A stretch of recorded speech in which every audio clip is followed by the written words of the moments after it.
hasil survei nasional kita terhadap pengalaman hidup perempuan, itu 1 dari 4 perempuan pernah mengalami kekerasan. Bahkan pernah Bu Vero datang di satu acara, kemudian beliau memaksakan pakai kerudung gitu. Saya bilang, Bu Vero tidak begitu caranya. Munculkan Bu Vero sebagaimana adanya. Program-program pemerintah yang tidak berperspektif gender itu tidak memberikan kesempatan kepada perempuan untuk berperan aktif dalam mengisi pembangunan.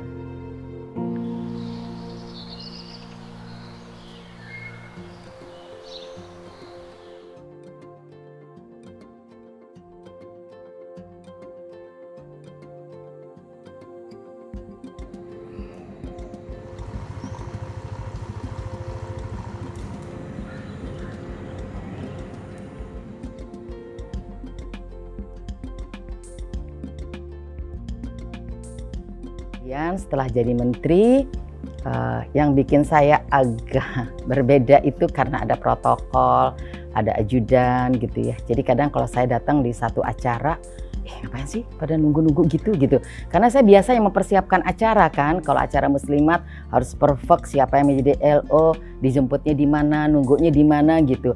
Tiba-tiba itu ngapain sih baru kumpul.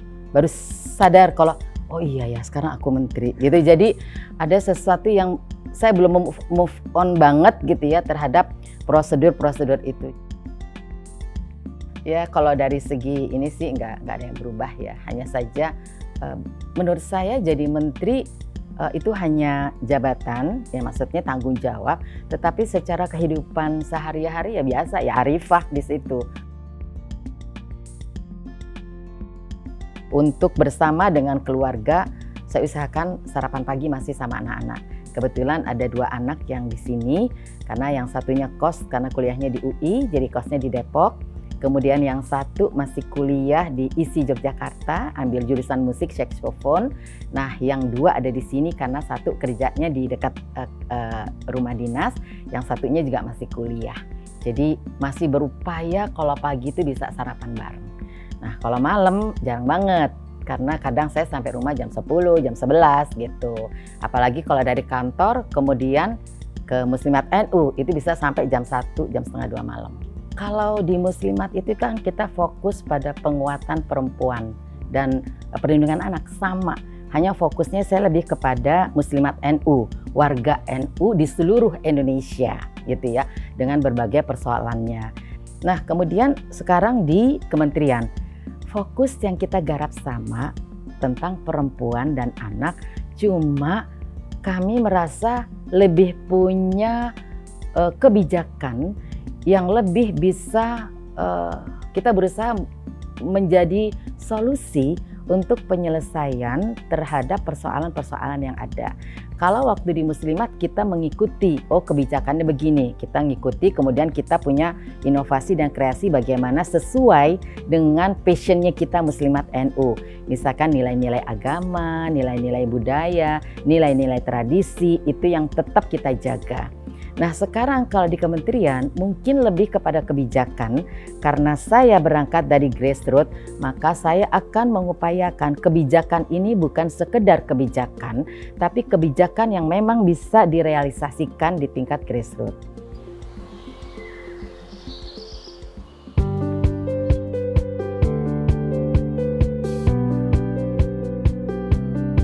Assalamualaikum, selamat pagi.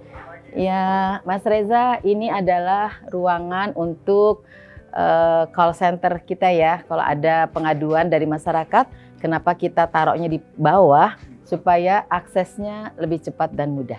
Iya, jadi kalau ada keluhan-keluhan dari masyarakat gitu ya. Jadi terbagi 2 untuk anak dan perempuan. Ini untuk perempuan ya, untuk perempuan, untuk anak sebelah sana. Jadi mereka yang setiap hari menerima aduan-aduan dari masyarakat yang mengalami atau melihat kekerasan terhadap perempuan. Ini ruang konseling. Kadang ada yang trauma itu, jadi mereka kita ajak untuk konseling apa yang dibutuhkan agar ada pemulihan.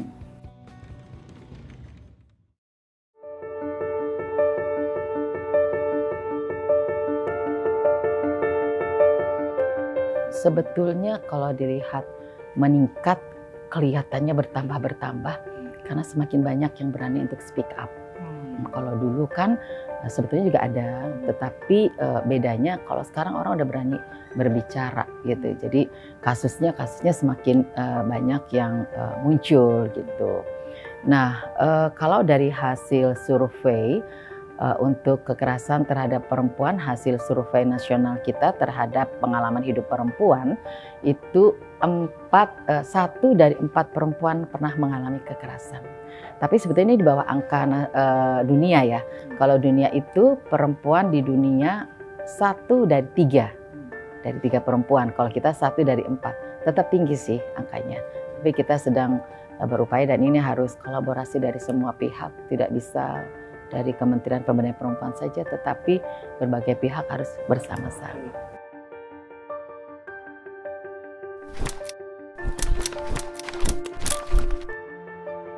Yang di Pajajaran Garut juga ya.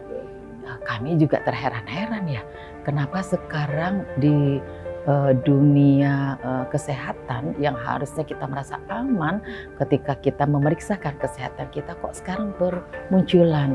Pertama yang di Bandung, di Garut, ini yang tadi pagi saya dengar lagi di Malang, sama kasusnya gitu. Nampaknya perlu ada regulasi atau persyaratan ketika seorang dokter itu mungkin dalam waktu tertentu harus dites lagi secara psikologis ya. Mungkin dokter ini mengalami stres atau apa sehingga terdeteksi. Jangan sampai ada korban-korban berikutnya. Dan ternyata setelah ditelusuri korbannya bukan 1. Ya ini yang membuat kita wah ternyata gitu loh. Jadi bagus dari aparat penegak hukum, dari pemerintah daerah di Jawa Barat, saya kira responnya cepat sekali. Nah kemudian seperti di kampus di Yogyakarta ada kampus di UGM, kita apresiasi sekali karena Civitas Akademikanya, rektornya cepat memberi keputusan yang sangat tepat, cepat dan berdampak. Kalau dilihat dari kementerian kita memang dikoordinasi, tetapi kita nggak bisa berhenti dari situ, Mas. Kita harus tetap bisa melakukan sesuatu. Kalau saya secara pribadi itu harus selesai. Bukan hanya kita melihat kemudian ya kita hanya bisa enggak, tetapi bagaimana kita melakukan pemantauan, pendampingan, terus si korban juga merasa mendapatkan haknya untuk dilayani, untuk pemulihan gitu, itu harus dilakukan.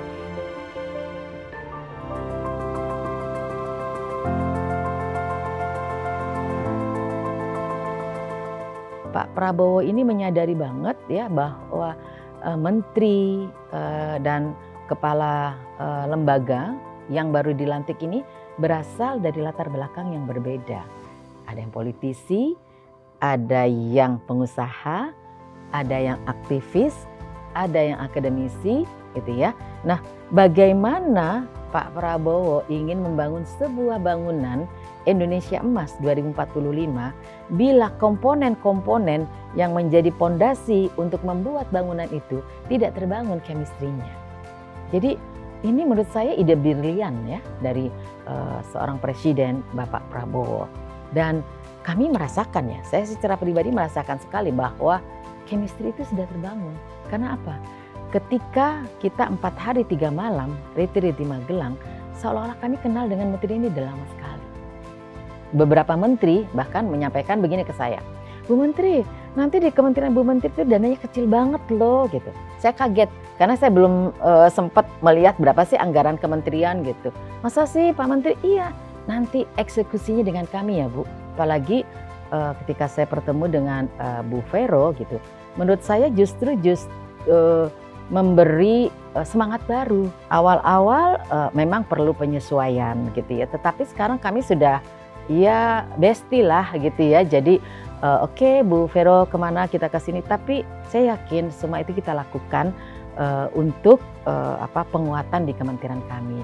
no problem. Jadi Bu Vero saya pakai jilbab, Bu Vero berbeda gitu, bagi kami no problem. Bahkan pernah Bu Vero datang di satu acara, kemudian beliau memaksakan pakai kerudung gitu. Saya bilang, Bu Vero tidak begitu caranya. Munculkan Bu Vero sebagaimana adanya. Jadi tampil aja, yang penting adalah apa yang kita sampaikan itu lebih penting daripada tampilan fisik kita harus mengikuti gitu ya. Jadi ya kita diskusi bareng di rapat, kemudian oke, Bu Vero mau yang ini ya, Bu Vero fokus ini ya, mendampingi, memantau yang ini. Oke, saya bagian ini gitu. Dan setiap rapat kita selalu update gitu.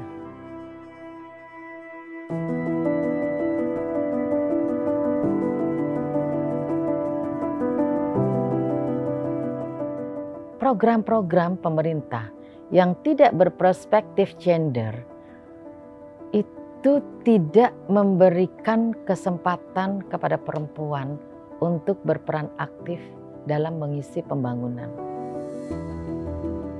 Jadi kementerian ini bukan hanya mengurusi bahwa perempuan harus tampil, bukan di situ. Tetapi lebih kepada perempuan bisa melakukan banyak hal untuk keluarganya, untuk masyarakatnya, untuk negaranya. Jadi keberadaan Kementerian Pemberdayaan Perempuan dan Perlindungan Anak ini adalah sebuah sarana dan komitmen pemerintah dalam memberikan perlindungan kepada warga masyarakatnya, khususnya perempuan dan anak-anak Indonesia. Yang kami tawarkan adalah Ruang Bersama Indonesia. Ruang Bersama Indonesia itu karena kami melihat bahwa keakraban, rasa solidaritas, rasa empati di masyarakat kita sudah mulai memudar, Mas. Sehingga ada anak yang mengalami kekerasan, masyarakat pura-pura tidak mau tahu atau pura-pura nggak tahu gitu ya. Padahal itu ada di sekitar mereka.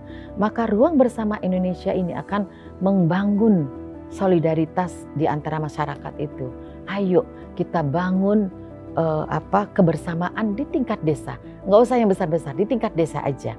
Kita bekerja sama dengan beberapa mitra untuk melakukan assessment terhadap perempuan-perempuan yang berada di desa. Sebetulnya sumber daya alam mereka ini apa di desa tersebut gitu ya. Kemudian kita akan memberikan pelatihan sesuai dengan passionnya, Mas. Jadi need assessment ini bukan sekedar kita melatih, tidak. Tetapi kita tanya dulu, passionnya kira-kira di mana supaya mereka bisa jalan gitu. Nah setelah mereka ditanyakan passionnya, oh saya mau memasak aja, oh saya mau keterampilan aja, oh saya bakatnya di menjahit, oh saya macam-macam. Kemudian di assessment kita latih gitu ya. Ketika dilatih dan sudah memenuhi standar bahwa udah bisa deh nih dilepas untuk berusaha, baru kita berikan modal. Nah kita ketika memberikan modal tidak dilepas, tetapi didampingi bagaimana dia memanage keuangannya sehingga tidak menjadi konsumtif keuntungan yang diperoleh, tetapi dikembangkan gitu. Ini yang sedang kami inisiasi dan sudah mulai berjalan di 6 kabupaten yang menjadi pilot project kami.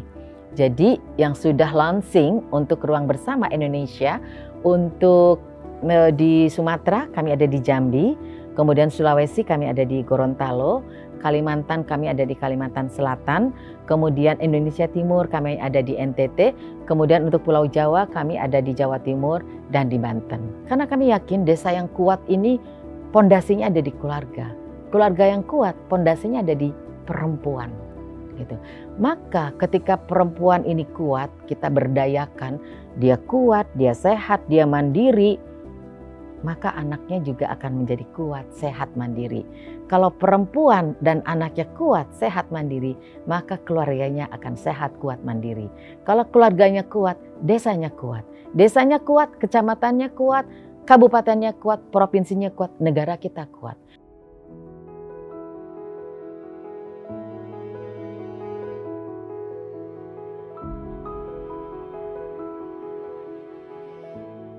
Perempuan sebagai manusia punya hak yang sama, punya kesempatan yang sama dengan siapapun.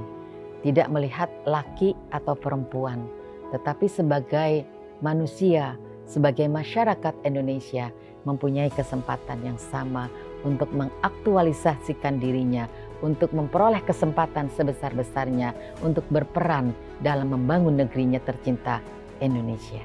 Walaupun di beberapa tempat masih terikat oleh adat istiadat gitu ya, yang masih belum memberikan sepenuhnya kepercayaan, kesempatan kepada perempuan. Ini masih tantangan bagi kita, tapi kami yakin dengan pendekatan yang tepat kita bisa membuka penutup jalan itu sehingga perempuan-perempuan yang masih terhalang, yang masih terhambat bisa bersama-sama melakukan yang terbaik untuk kemajuan bangsa dan negara. Kalau kita lihat sekarang sudah jauh ya perkembangannya. Kartini pernah menulis, habislah gelap, terbitlah terang.